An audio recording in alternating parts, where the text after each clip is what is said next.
সবাই কেমন আছেন? আশা করি সবাই ভালো আছেন। আজকে আমি আমার আরেকটি নতুন ভিডিও নিয়ে আপনাদের মাঝে হাজির হলাম। তো আপনারা যারা আমার চ্যানেলটি এখনো সাবস্ক্রাইব করেননি প্লিজ একটু করে দিবেন। আর যারা করেছেন সবাইকে অসংখ্য ধন্যবাদ। তো যা বলছিলাম, ধনী হতে কে না চায়? সবাই চায় ধনী হতে। তো যে ৩টি গুণ আপনাকে ধনী করবে তা আজকে আমি বলবো। ১. বড় মনের অধিকারী। হ্যাঁ, ধনী হতে গেলে অবশ্যই বড় মনের অধিকারী হতে হবে। অন্তরের দরিদ্রতা নিয়ে কখনো আপনি ধনী হতে পারবেন না।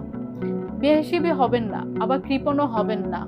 অন্যকে সাহায্য করার প্রবণতা আপনার মনের মধ্যে সবসময় লালন করতে হবে। ২. আশাবাদী।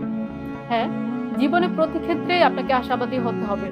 অন্তরে কখনো হতাশাকে ঠাঁই দেওয়া যাবে না। আপনি পরিশ্রমী, আপনার চোখে স্বপ্ন আছে। জীবন আপনাকে যেভাবেই প্রতিদান দেখ না কেন, দমে থাকা যাবে না। দমে গেলেই আপনি থেমে যাবেন। তাই কখনো হতাশা হয়ে থেমে যাওয়া যাবে না। ৩. ঝুঁকি।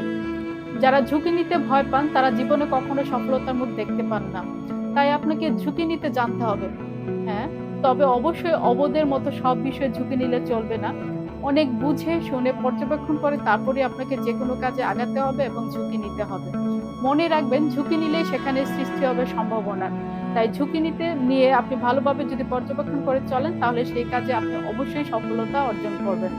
হ্যাঁ, আর উপরের ৩টি গুণ যদি আপনার মধ্যে থাকে আর আপনি যদি ভালোভাবে পর্যবেক্ষণ করে চলেন, আশা করি আপনার সফলতা আসবেই।